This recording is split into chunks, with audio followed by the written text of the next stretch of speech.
हिमाचल प्रदेश में एजुकेशन से रिलेटेड जितने भी अपडेट्स आए हैं उनको हम लोग यहाँ पे डिस्कस करेंगे। अगर आप लोग एजुकेशन के फील्ड से जुड़े हुए हैं तो ये अपडेट आपके लिए काफ़ी ज़्यादा महत्वपूर्ण रहने वाले हैं। देखिए, इसमें हम लोग एनटीटी भर्ती के बारे में देखेंगे, हम लोग यहाँ पे टीजीटी भर्ती के बारे में देखेंगे कि क्या अपडेट आया है, प्रवक्ताओं की कितनी पोस्टें खाली चल रही हैं, बीएड काउंसलिंग का क्या नया अपडेट आया है, एचपीआरसीए से संबंधित क्या इन्फॉर्मेशन सामने निकल के आ रही है, और यहाँ पे जो प्रमोशन से रिलेटेड चीज़ें हैं वो भी यहाँ पे हम लोग यहाँ पे डिस्कस करेंगे।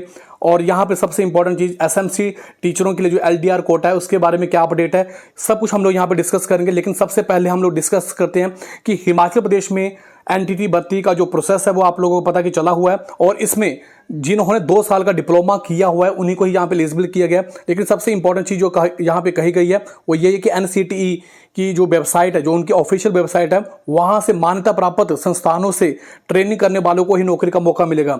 इसमें एनसीटीई से जो मान्यता प्राप्त इंस्टीट्यूट है, अगर आपने वहां से डिप्लोमा किया तभी आप लोग यहाँ पे एलिजिबल हो पाएंगे।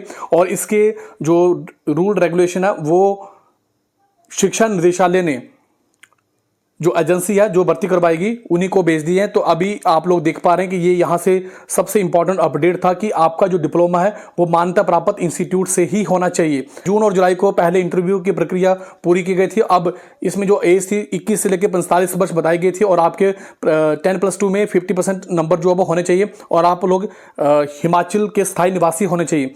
तो यहाँ पे हम लोग ज़्यादा डिस्कस नहीं करेंगे, आगे चलते हैं। आगे जो नया अपडेट है इसके बारे में देख लेते हैं। 1423 पदों के लिए जो भर्ती के लिए आवेदन मांगे गए थे उस न्यूज के यहाँ पे डिस्कस कर लेते हैं कि ये इसका स्टेटस कहां तक पहुंचा है। देखिए, हिमाचल प्रदेश में पोस्ट कोड 80 और इसमें जो पोस्टें थी 1423 पदों के लिए अभी भी संशय बना हुआ है, और इसमें 3 साल हो चुके हैं।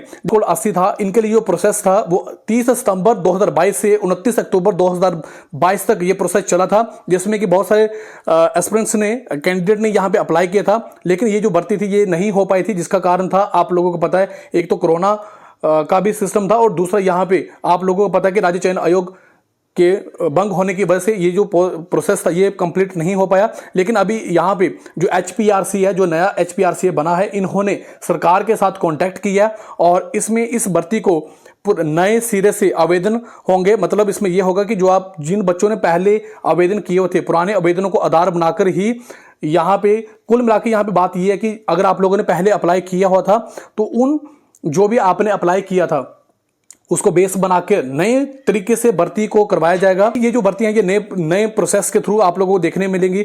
हो सकता है कि इसमें जॉब ट्रेनिंग पॉलिसी को भी इंप्लीमेंट किया जाए। आया कि पोस्ट कोड 79, जिसमें कि आपके पास शिक्षा विभाग, पुलिस, एचआरटीसी और बिजली बोर्ड समेत जो भी पोस्टें थी, जिसमें कि 1647 पोस्टों के लिए अक्टूबर 2022 में आवेदन मांगे थे। अब कुछ पदों की मांग को जो डिपार्टमेंट है उन्होंने वापस ले लिया।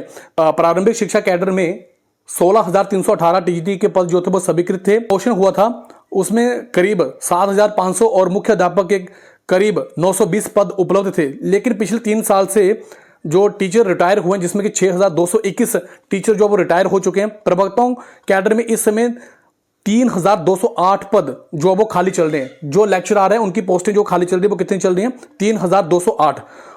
तो इस तरह से इन पोस्टों को अभी तक नहीं भरा गया। और इसमें ये कुल मिलाकर ये बात कही जा रही है कि हिमाचल प्रदेश में जो प्रमोशन का प्रोसेस है वो भी काफ़ी स्लो चला हुआ है।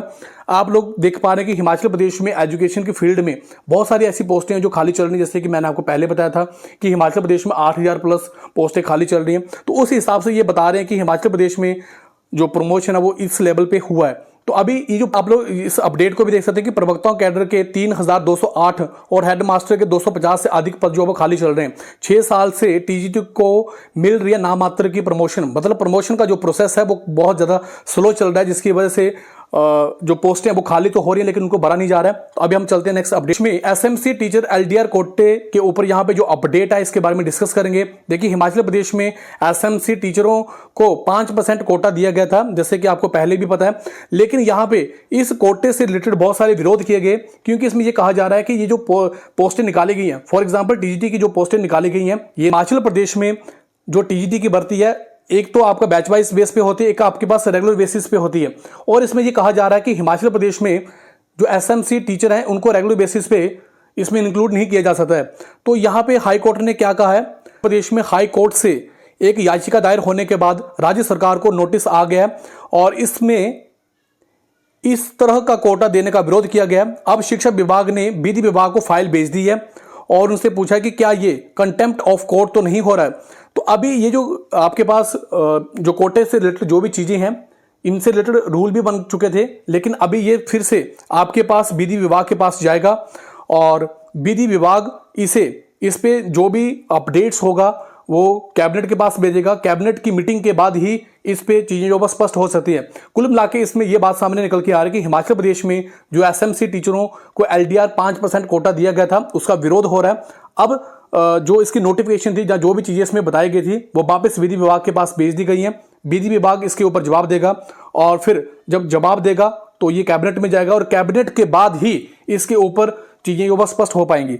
तो यहाँ पे अनुबंध नियुक्ति तिथि से रेगुलर होंगे टीचर, ये भी चीजें यहाँ पे बताई गई हैं। और इसमें ये कहा गया कि हाईकोर्ट को जो सरकार है उन्होंने बताया है कि अध्यापकों को अनुबंध पर नियुक्ति की तारीख से नियमित माने जाने के आदेश जारी किए जाएंगे। तो ये चीजें हिमाचल प्रदेश में बीएड एडमिशन की काउंसलिंग के बारे में, जो कि आपको पता है कि हिमाचल प्रदेश का बीएड सत्र 2025 से लेकर 2027 तक इसकी जो पहली काउंसलिंग होगी वो 11 अगस्त से स्टार्ट होगी। और ये जो प्रोसेस है ये आप लोग इनकी जो ऑफिशियल वेबसाइट है वहां पे जाके पूरा कर सकते हैं। और इसके बाद दूसरी काउंसलिंग आपके पास 21 अगस्त से स्टार्ट होगी। हिमाचल प्रदेश में जो ऑनलाइन काउंसलिंग के पहले 3 चरण के दौरान आवंटित कॉलेजों में अगर आप लोग शामिल नहीं होते हैं और अगर आप लोग काउंसलिंग के चौथे चरण में शामिल होते हैं तो उसमें आप लोगों को 5,000 रुपया जो है वो शुल्क देना पड़ेगा और नए सिरे से आवेदन करना पड़ेगा। तो मैं रहता है अगर आप लोग यहाँ पे अप्लाई कर देंगे तो फिर आपको किसी भी प्रकार का कोई भी फाइन नहीं पड़ेगा। प्रदेश राज्य चयन आयोग के द्वारा क्लास 3 के लिए पेपर कंडक्ट करवाए जाते हैं, क्लास 3 के लिए पोस्टें निकाली जाती हैं। और इसमें आप लोगों ने देखा कि हिमाचल प्रदेश में राज्य चयन आयोग से पहले इसे बंक किया गया था और उसमें बहुत सारे पेपर लीक हुए थे। अब इसमें यह कहा जा रहा है कि किसी भी परीक्षा में अगर कोई नकल करते हुए या नकल करवाते हुए या कोई पेपर लीक करता है तो उसे 3 साल की सजा होगी। ये कैबिनेट में इस चीज को डिसाइड कर लिया। उसमें इसके बारे में कानून बनाया जाएगा, राज्यपाल इस पे साइन करेंगे और उसके बाद जाके ये कानून बन जाएगा। और इसके बाद अगर कोई नकल करता है या कोई करवाता है या पेपर लीक करता है या पेपर से संबंधित कोई भी गड़बड़ी करता है तो उसके खिलाफ कार्रवाई की जाएगी और उसे 3 साल की सजा जो दी जाएगी। और आपको मैं यहाँ पे बता देता हूँ कि हिमाचल प्रदेश में 21 फरवरी 2023 को आयोग जो था वो भंग हुआ था। और उसके बाद ये भंग क्यों हुआ था? क्योंकि वहां पे पेपर लीक जो थे वो हुए थे, बहुत सारी गड़बड़ियां पाई गई थी, उस वजह से यहाँ पे ये कानून लेके आने की बात कही गई है। तो दोस्तों यहाँ पे मैंने एजुकेशन से रिलेटेड जितने भी अपडेट्स थे वो मैंने सभी आप लोगों को बता दिए। फिर भी अगर आपके मन में कोई प्रश्न है तो कमेंट बॉक्स में जरूर टाइप करें। दोस्तों ये वीडियो आपको कैसा लगा आप अपनी राय कमेंट बॉक्स में जरूर बताएं। आप लोगों ने मुझे इतना समय दिया, आप सभी को बहुत बहुत धन्यवाद। थैंक यू वेरी मच दिल से।